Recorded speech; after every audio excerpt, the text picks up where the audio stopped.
Mwiriwe neza, amahoro Imana abane namwe aho muherereye hose mu mpande z'isi zitandukanye, abari mu Rwanda cyangwa se mu mahanga, Imana ikomeze ibishimire. Tuje kubagezaho breaking news, aho M23 yemeye kuva mu mujyi wa Uvira. Muri iki gitondo wagira ngo byari nk'ubuhanuzi, aho umunyamakuru ukomeye wa Radio 1 na TV 1 yavuze yuko naho byagusaba guhana ikiganza na Sekibi kugira ngo amahoro aboneke, wakemera ugaha Sekibi ikiganza amahoro akaboneka. So M23 yemeye kuva mu mujyi wa Uvira, atari uko ari impuhwe igiriye Abarundi cyangwa se FARDC, ahubwo ni ukugira ngo ishake amahoro nk'uko yabyemeye mu biganiro bya Doha muri Qatar. Ikaba yemeye kwikwamo n'umujyi rero ku mahoro, ariko ntabwo irabigiye kure nk'uko turi kuyibona kuri mapu.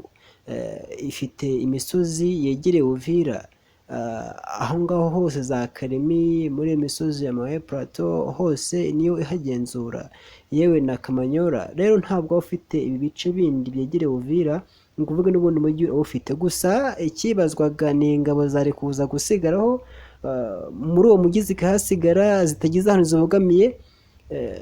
Hibazwaga ese zirava he, ninde uri bwazitange? Ese haraza South Africa dore ko yakubitiwe muri Congo? Ntabwo yari bwaze kuko ibyahuye nabyo yabibarira abandi, oya. Rero umuvugizi wa M23 Lawrence Kanyuka amaze gutangaza yuko ingabo za M23 zigiye kuva mu mujyi wa Uvira guhera iri joro zikazageza ku munsi w'ejo tariki ya 18 zamaze kuva mu mujyi wa Uvira. Ariko reka turebe, ntabwo M23 ivuye mu mujyi wa Uvira ku bw'itutu cyangwa se abakongomani, ahubwo nuko ari Amerika iba yaje ikabyivangamo.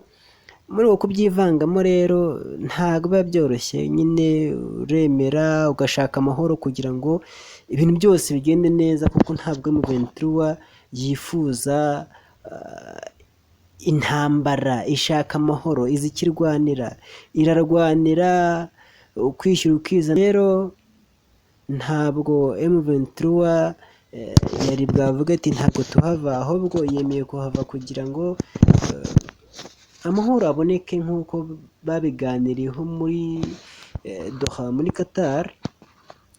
Yiyemeje gukomeza rero ibiganiro by'inzira y'amahoro, aho umuvugizi wayo wungirije Barinda nawe yahoze abitangaza avuga yuko M23 irava Uvira, ariko urebye neza ubw'icyemeye kuva Uvira ni ukugira ngo bafashe Trump yibonera ibyo bihembo nawe bya Nobel, kuko nawe akeneye iryo shimwe ry'uko yaharaniye amahoro ku isi, akahagarika intambara mu bihugu bitandukanye nk'igihugu y'igihanganye rero gifite inyungu cyakura muri Congo.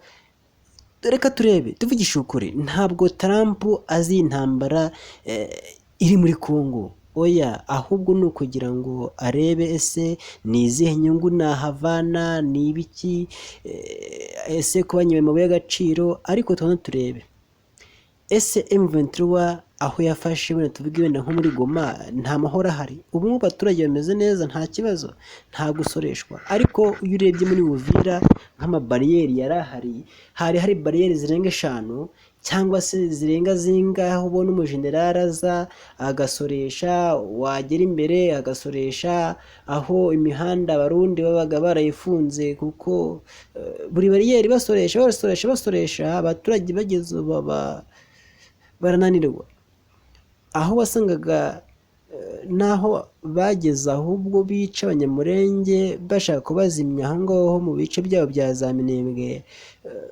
bakabuza kuza kwivuza, bakabuza kujya kuvoma amazi meza nk'abandi. Niyo mpamvu natwirwana nayo yahise iziramo, yagira amahirwe yo kwihuza na M23 ikagira imbaraga zikomeye, aho kugeza ubu ngubu yatangiye gufata ibindi bice, dore ko yahoraga irwana n'abafurero, ariko ugasanga ntibafashe ibindi bice, barwana bakabakubita, ariko nabo babaca ruhinga bakaza bakiba inka, bagatwika insengero, ariko ubu ngubu ndababwiza ukuri yuko AFC M23 twirwaneho ifite imbaraga zihagije zo kuba zafata Uvira nanone, mu gihe ibiganiro byaduha muri Qatar bitagenda neza nk'uko byagenze mu bice M23 yari yahaye ingabo za EAC ngo zihakontorore, ariko ugasanga Kisekedi yarabyivangamo, byageraho bakabirukana. Rero ni akanya gato n'ubundi mu gihe bitagenda neza M23 ikongera ikahisubiza.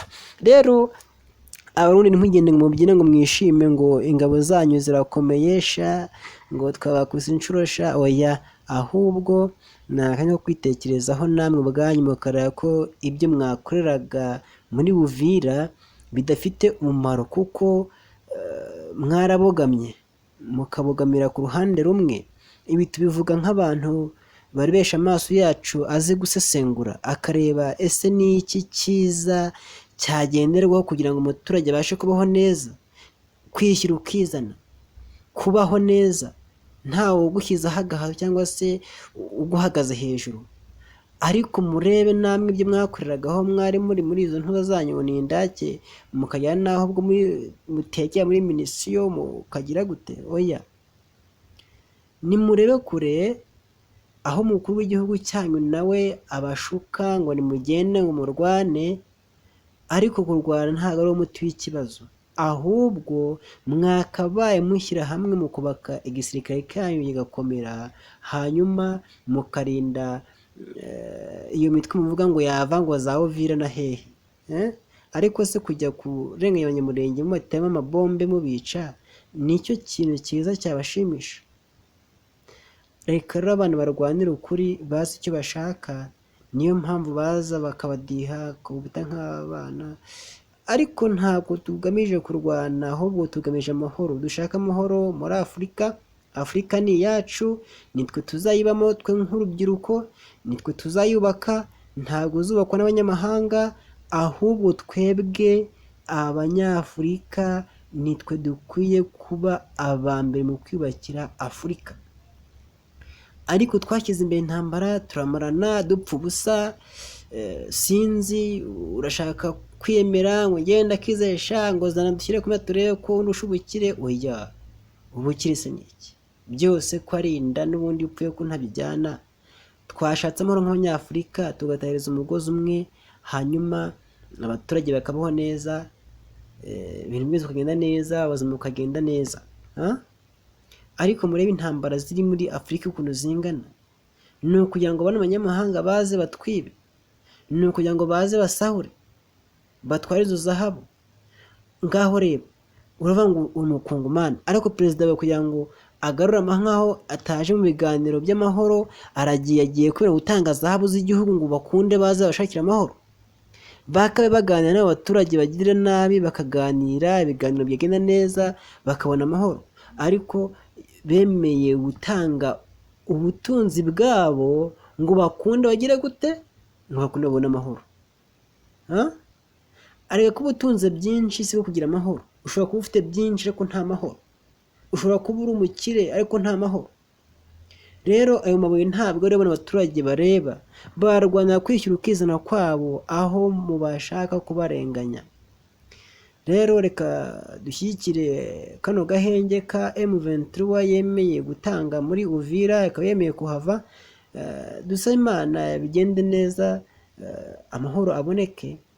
Ariko ndababwiza ukuri yuko nimwongera kuzana nk'abazarendo muza muteza akavuyo, n'ubundi bakubise aracyahari, wakubise ntaho yagiye. N'ubundi nimwongera kuza mutesha umutwe abaturage, n'ubundi M23 twirwaneho mva iragaruka n'ubundi nk'uko yafashe ibindi bice, yongera bakubite bamutse Tanganyika, hanyuma mugende.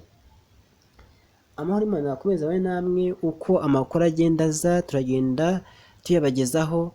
Murakoze, Imana ibahe umugisha. Reka nkubwire niba utarakoze subscribe, gukora subscribe kugira ngo amakuru ajye kugeraho ku gihe. Imana ibahe umugisha.